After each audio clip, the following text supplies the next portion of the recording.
The court receives 8,000 petitions a year, and they only agree to hear 80 of them. And so the odds of getting there are just so enormous. When I got into the courtroom, I just had to take a few minutes to geek out, honestly, a little bit. There is a sense of history, the sense of the cause, the sense of all the people, from our donors to our colleagues to our families, who have sacrificed to make this kind of work possible. You really feel that weight going in, but also it's just a pleasure to kind of represent that going forward and to put one more brick in the wall defending the religious liberty of people across the country.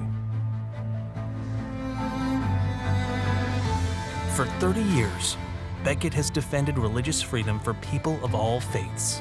And in just the last 15 years, Becket has represented clients before the Supreme Court in 13 cases with an undefeated winning record.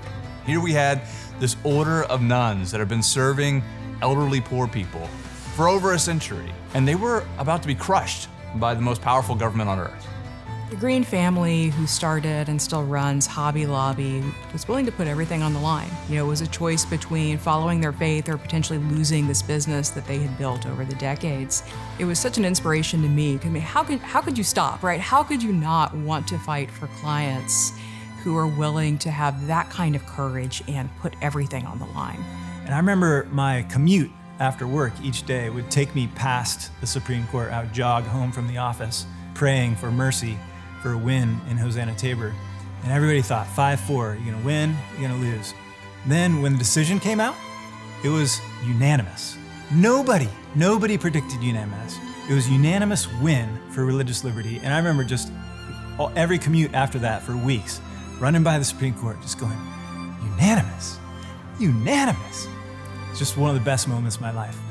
One of the big things about a Supreme Court win, it's not so much where you are when you find out, it's what you do next. And every single time, what we do next is we take that win and we plow it into the next case. Frankly, into the next 3 or 4 or 5 cases.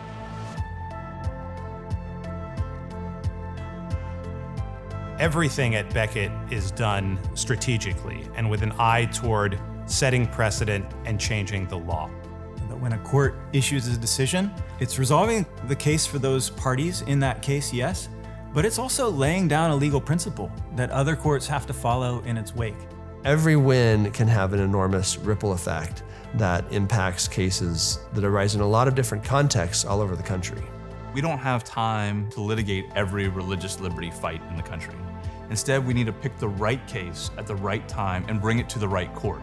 And when we win the right cases, we're building on each other, building precedent that stacks up, that builds a fabric that protects people of all faiths all across the country.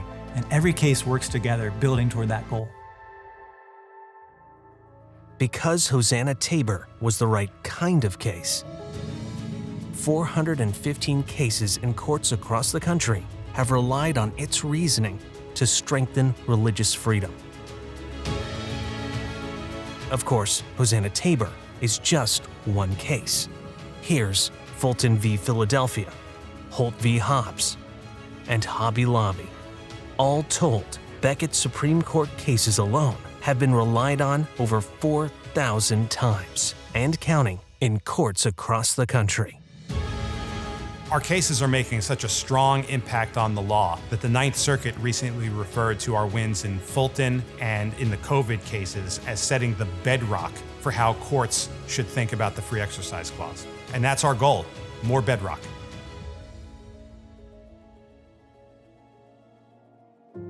The cause of liberty isn't something you can sleep on. Now is the time to take that foundation that we've built in the law for over a decade and turn it into long-term gains for religious liberty. All of these legal victories, these precedents, they're like roots in the ground. They're the thing that you depend on to become strong when harder times come. Our goal is to build out wins that have deep roots and will stand the test of time. And that means we want other courts to rely on those cases over and over again. And we want free people to be able to live out those rights and carry out those rights and raise their children and run their schools and do all the things that people are entitled to do. The more people do those things, the more courts rely on those things. And the deeper those roots get, the harder it will be to take them down And that's what we want to build. We want to build something that lasts.